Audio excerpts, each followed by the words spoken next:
He's reading Chinese and he's writing Chinese. This is in his off time and all this. And this is we're moving up on the First World War.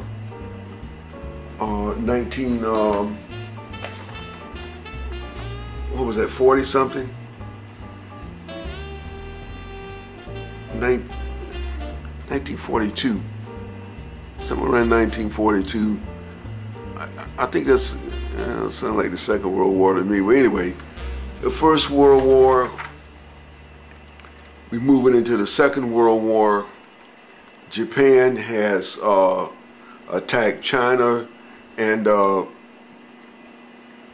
they are destroying cities, dropping bombs and all this stuff.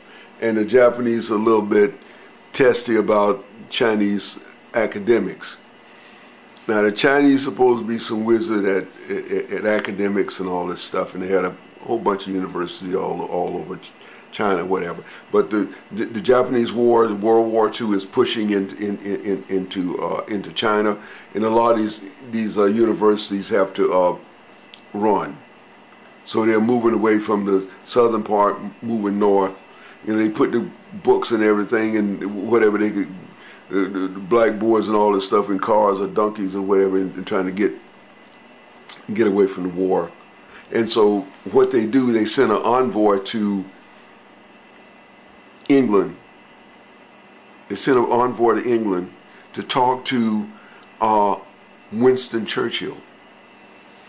So they get to Winston Churchill, and I mean through the diplomatic channels and all this, and they are asking him to can he help them save the universities. The Chinese universities are asking through Winston Churchill, can he have the European universities to come and help the Chinese universities.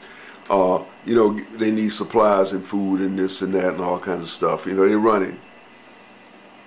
And so they send Joseph Needham as an envoy to China to assess the problem and the liaison to move money, supplies, and materials or whatever they need to keep them going. Until the war is over and all this stuff. So they send Joseph Needham to China. Now, this is 41. So, Ling Lu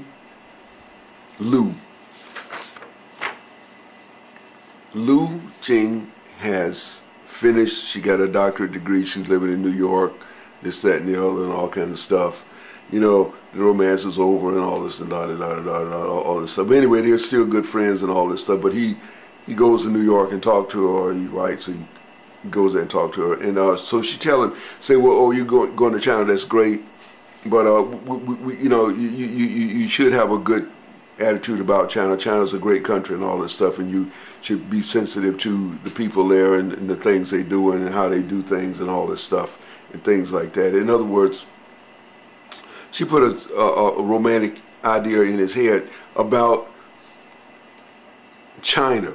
Look at China in a sympathetic way, because before that, the Europeans are a little, they think everybody is kind of backwards and dumb and all this kind of stuff. They got a really strange bunch. But I got a lot of friends who are European.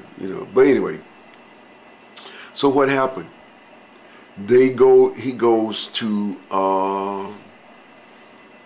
China.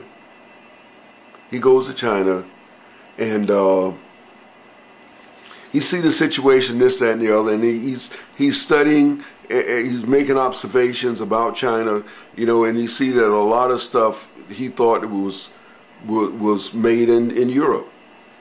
He thought, the printing press, most Europeans think the printing press was made by Gutenberg and all this stuff, but it was originally made in China. The compass and all this stuff was originally made in China and used in China. The printing press and all this, paper, was made in China. And a lot of other stuff was made in China. But every day he's there, he's learning new stuff. And so what does he start doing? He started picking up books. Well, he's buying books. He's in the academic community,